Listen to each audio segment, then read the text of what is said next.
قل هذه سبيلي أدعو إلى الله على بصيرة أنا ومن اتبعني وسبحان الله وما أنا من المشركين. اعوذ باللہ من الشیطان الرجیم بسم اللہ الرحمن الرحیم۔ گزشتہ درس میں دیت کی بات کرتے ہوئے ضمن میں مہر کی بات آ گئی تھی۔ مہر کے حوالے سے میں نے عرض کیا تھا کہ امت میں ایک بہت بڑی غلط فہمی نے شہرت پکڑی کہ مہر فاطمی کو مہر شرعی کے عنوان سے مشہور کر دیا گیا اور مہر فاطمی کی حقیقت سے آگاہی بالکل بھی باقی نہ رہی۔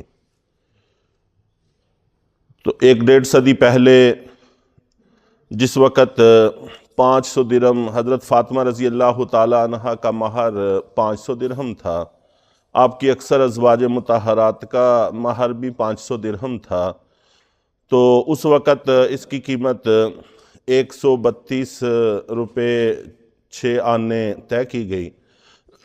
بعد میں 100 بھی ختم ہو گیا، آخر سے 6 آنے بھی ختم ہو گئے اور 32 روپے کو مہر شرعی یا مہر فاطمی کے نام سے مشہور کر دیا گیا۔ اس کی غلط فہمی کا کچھ حصہ آج تک بھی باقی ہے، چنانچہ جہاں پر بھی نکاح پڑھانے جانے کا اتفاق ہوتا ہے تو پوچھا جاتا ہے فریقین سے کہ مہر کیا مقرر کریں، تو آپ لوگ مہر کتنا لکھنا چاہتے ہیں؟ تو وہ کہتے ہیں جی جو شرعی ہے وہ لکھ دیں۔ تو پھر ان سے کہا جاتا ہے کہ شرعی سے مراد آپ کی کیا ہے؟ تو وہ پھر کہتے ہیں مہر فاطمی، یا یہ کہہ دیتے ہیں کہ جو شریعت بتاتی ہے بس وہ لکھ دیں۔ پھر ان کو بتایا جاتا ہے کہ مہر فاطمی تو آج کل اتنا بنتا ہے، تو پھر پریشان ہونے لگتے ہیں۔ تو غلط فہمی کا کچھ حصہ آج تک بھی باقی ہے جو کہ نہیں ہونا چاہیے۔ 500 درہم کی قیمت جیسے کم زیادہ ہوگی تو مہر فاطمی کی مقدار بھی اسی اعتبار سے کم زیادہ ہوگی۔ وہ 1.5 صدی پہلے کی قیمت آج کارآمد نہیں ہوگی، اس مہر کو مہر سرے سے تصور ہی نہیں کیا جائے گا، اس کی ادائیگی سے ذمہ بری نہیں ہوگا، قیامت والے دن حساب دینا ہوگا۔ اور نبی پاک صلی اللہ علیہ وسلم کی ازواج مطہرات میں سے حضرت ام حبیبہ رضی اللہ تعالی عنہ، ان کا مہر 4000 درہم تھا، ان کی مقدار زیادہ تھی۔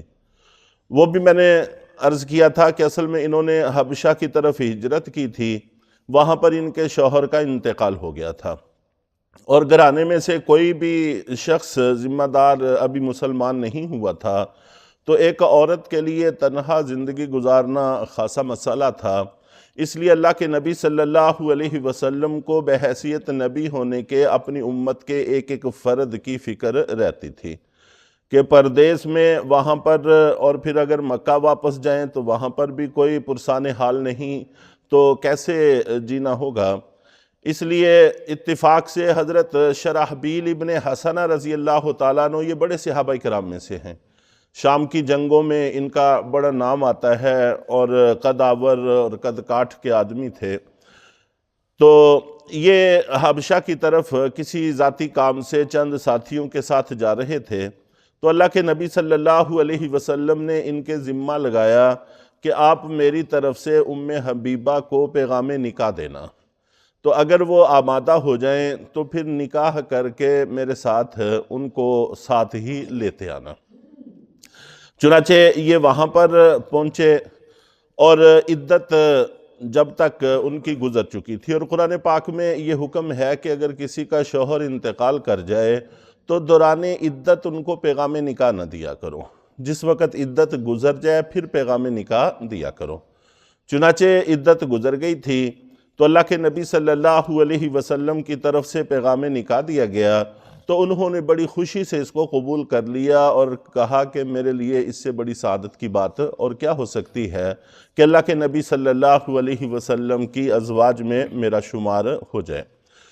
چنانچہ انہوں نے قبول کر لیا، اور وہاں کا حبشہ کا بادشاہ نجاشی، اسحمہ اس کا نام تھا، وہ بھی مسلمان ہو چکا تھا۔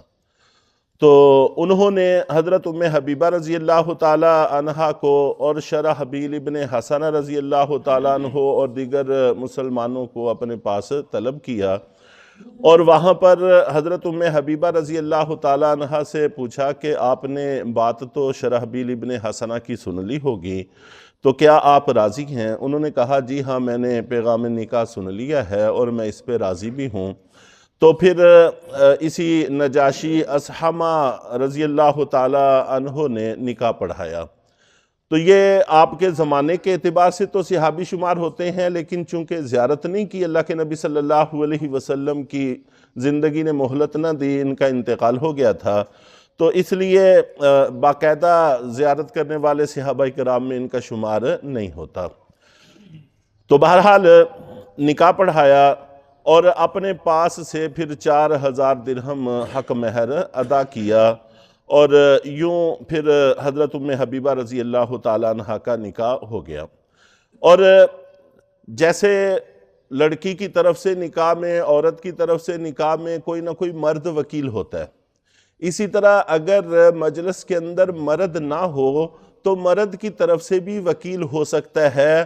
اور اس واقعے میں حضرت شرحبیل ابن حسنہ نبی پاک صلی اللہ علیہ وسلم کی طرف سے وکیل تھے، اور انہوں نے حضرت ام حبیبہ رضی اللہ تعالیٰ عنہ کا نکاح پڑھانے کے بعد ان سے اجازت لے چکے تھے، کہا کہ میں ان کا نکاح اللہ کے نبی صلی اللہ علیہ وسلم سے کرتا ہوں، اور شرحبیل ابن حسنہ سے کہا کیا آپ اللہ کے نبی کی طرف سے اس کو قبول کرتے ہیں؟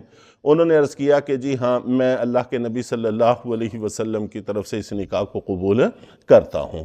تو یوں نکاح منعقد ہو گیا۔ جیسے عورت کی طرف سے وکیل ہو سکتا ہے، اسی طرح مرد کی طرف سے بھی وکیل ہو سکتا ہے۔ چنانچہ آج کل یہ صورت بہت زیادہ پیش آتی ہے کہ اکثر لڑکا یا لڑکی یہ باہر ہوتے ہیں، اگر لڑکی باہر ہو تو اس کی طرف سے وکیل، اس کے ورثہ ذمہ دار ہوتے ہیں، یہ بات تو سب کو سمجھ میں آتی ہے، اس میں تو کوئی تردد نہیں ہوتا۔ لیکن اگر لڑکا باہر ہو تو پھر ٹیلی فون پہ نکاح کیا جاتا ہے، تو اس کی بجائے یہ وکالت والا سلسلہ جو احادیث سے ثابت ہے، شریعت سے ثابت ہے اور بہترین طریقہ کار ہے، یہی ہونا چاہیے۔ اور ہماری زندگی کے پتہ نہیں کتنے مسائل اور معاملات ہیں جو وکالت کے ذریعے سے ہی چلتے ہیں۔ ہم کسی کے ذمہ لگاتے ہیں یہ میری طرف سے فلاں کو رقم دے دینا، میری طرف سے فلاں سے رقم وصول کر لینا، یہ میرا سامان فلاں کو پہنچا دینا، فلاں سے میرا سامان وصول کر لینا۔ تو کتنے ہی ایسے معاملات ہیں جو ہم آپس میں ایک دوسرے کے ذریعے سے کرتے ہیں۔ تو یہاں پر بھی یہی سلسلہ، یہی طریقہ کار ہونا چاہیے۔ مسنون بھی ہے، اگر مرد خود موجود ہو تو خود قبول کرے، اگر خود موجود نہ ہو تو اس کی طرف سے کوئی بھی وکیل ہو کر اس نکاح کو قبول کر سکتا ہے۔ رشتہ داری بھی اس کے لیے کوئی ضروری نہیں۔ حضرت شرحبیل ابن حسنہ رضی اللہ تعالیٰ عنہ کی نبی پاک صلی اللہ علیہ وسلم سے کوئی رشتہ داری بھی نہیں تھی، بس آپ نے ان کو اپنا نائب مقرر کر دیا، انہوں نے آپ کی طرف سے نکاح قبول کر لیا۔ بہترین طریقہ کار ہے، صاف ستھرا طریقہ کار ہے، اس لیے اسی کو اختیار کرنے کی کوشش کرنی چاہیے۔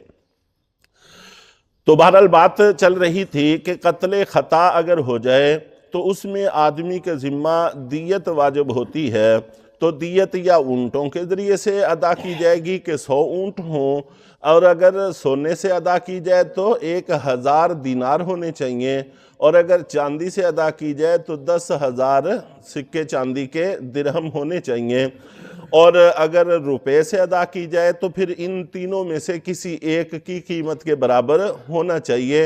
اور یہ قیمت میں اتار چڑھاؤ ہوتا رہتا ہے، اور اسی اتار چڑھاؤ کے اعتبار سے روپے کی مقدار اور گنتی کا تعین ہوگا۔ تو یہ بات اصل میں سمجھانا مقصود تھا، چاہے وہ مہر کا معاملہ ہو، چاہے وہ دیت کا معاملہ ہو، تو ان چیزوں کی قیمتوں کے کم زیادہ ہونے سے روپے کی گنتی پر اثر پڑتا ہے۔ اللہ تعالی ہم سب کو بات سمجھنے کی توفیق عطا فرمائے۔